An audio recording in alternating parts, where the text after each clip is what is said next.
Stay cool. Hit the button, baby. This is a Thor News presentation. Why are there no close-ups of CERES yet? Why ask why? Man, it is NASA. NASA, the king and queen of smoke and mirrors. Never a straight answer, only confusing explanations. But their explanation is, hey, blame it on the dark side. So sure, fine, dark side. Blame it on NASA's dark side.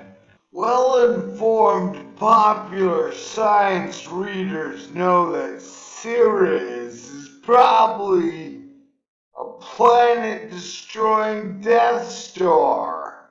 We'd hoped to get a closer look at the dwarf planet's possible superlaser after NASA's Dawn mission arrived in orbit on March 6th. See, even popular science considers CERES a joke. After I covered it for the last 2 years, got excited, then I was just like, whatever, man. I'm just so done with this song and dance. It's true, man. But so far, we haven't seen any close-ups of CERES. And there's a good reason why. The Dawn spacecraft has joined the dark side. No, not the Nazi Church of Satan, Darth Vader dark side. Not the dark side, just the Disney dark side of this little dwarf planet. If you'll notice, since the death of JFK, NASA's #1 thing is making things kind of boring, or extremely boring, or super boring. Right? Right. So Star Wars jokes aside, NASA's pretty much the Jar Jar Binks of America. Oh yeah, Jar Jar Binks. Oh, Mars is boring. We can't do human space exploration. It's too expensive.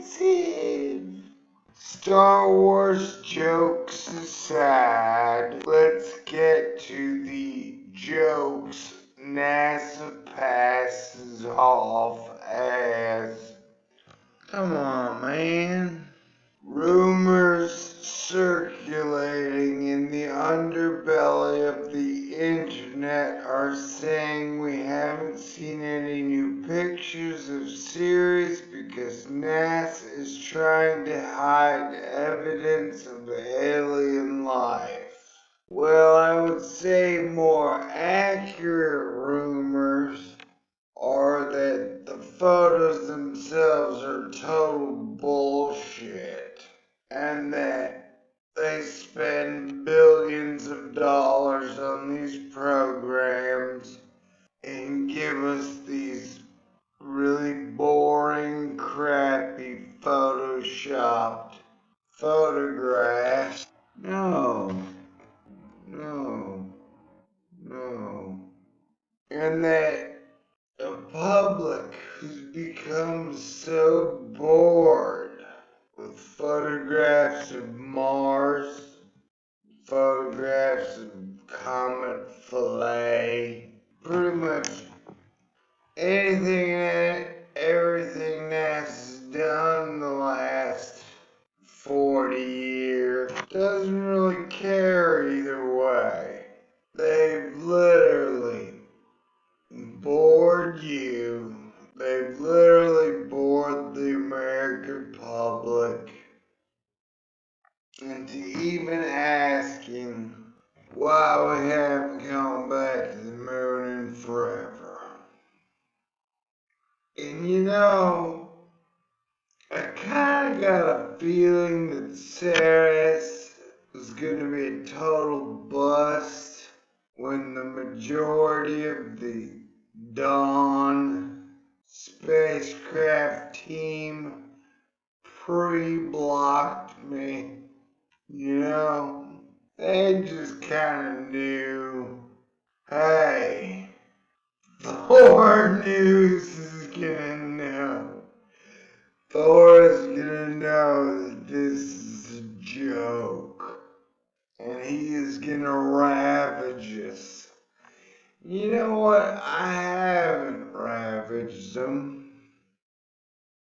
Because I'm just tired of it, man. It's like getting in a boxing match with somebody in a straitjacket.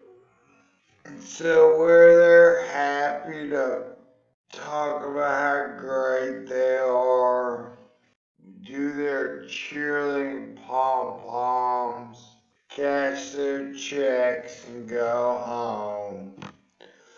I've just gotten bored with the excuses, the bad photographs, the strangeness. Star Wars jokes aside, rumors circulating in the underbelly of the internet are saying that we haven't seen any new pics of CERES because NASA is trying to hide evidence of alien life. That's ridiculous for a lot of reasons, not the least of which is that NASA scientists planned this temporary blackout period years ago, much like they planned the Shirtgate episode years ago. So we talked to Dawn mission scientist Mark Raymond about the radio silence, and he explained it all has to do with the spacecraft's crazy path to the asteroid belt. You see, this was the quickest route from where we are. This was the quickest route from where we were, which was orbiting around the sun, to where we wanted to be, which is orbiting CERES. It's simply part of Dawn's amazingly acrobatic entry into orbit. To help explain, I made this handy simplified drawing. See, that explains it. NASA doesn't give answers, they just give explanations. The drawing is not to scale, not even close. And like they didn't put an infrared camera on it, they just put a black and white camera on it, I guess. Maybe one day NASA will have the technology to take color photographs Today's not that day. Ordinarily, it wouldn't take quite so long for Dawn to travel from Sarah's dark side to its bright side. However, Dawn was in a rush to get to Ceres, and it was traveling very quickly, though gravity and engine braking slowed down the spacecraft. Dawn kept traveling its original direction for a little while after Ceres captured the probe in its gravitational embrace from 38,000 miles out. See, wait a second. Remember when the Dawn thing got delayed for a month? So that should have screwed up their planning of a blackout. Or whatever. But as Dawn moves closer in over the next few months, it will travel around the planetoid faster, and the periods it spends in the dark zone will be shorter but more frequent. Dawn will send back its next snapshots in early April. It will still be on the dark side then, but it will be fast approaching the bright side. So we'll be able to see a thin, illuminated crescent, similar to the photo above, which Dawn snapped before entering Ceres' orbit. Better pictures will come out at the end of April when Dawn moves into the 8,400-mile orbit, where it will begin mapping the planetoid's surface. Ceres will look about the size of a soccer ball viewed from the 10 feet away.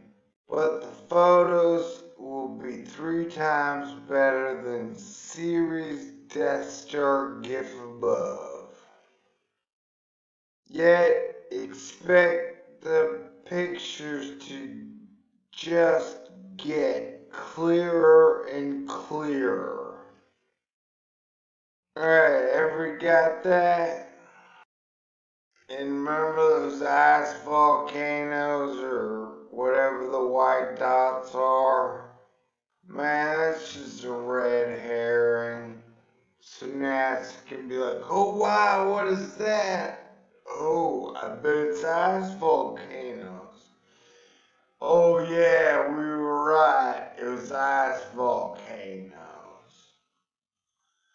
Man, it's like, whatever. Yay, so let's take a look at the 3 of the NASA scientists who probably have me blocked. And that's great. Ladies, there's nothing that says strong scientist woman more than blocking people who ask real questions. I mean, think who, like, pretty much nothing but women involved with NASA that have me blocked. These 3 ladies, Amy Mainzer, Phil Plait.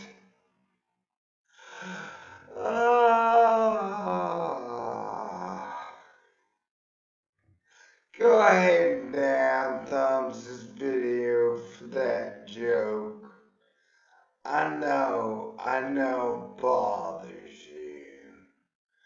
You know what, at this point, I'm so tired so tired of you selling my fellow Americans bullshit.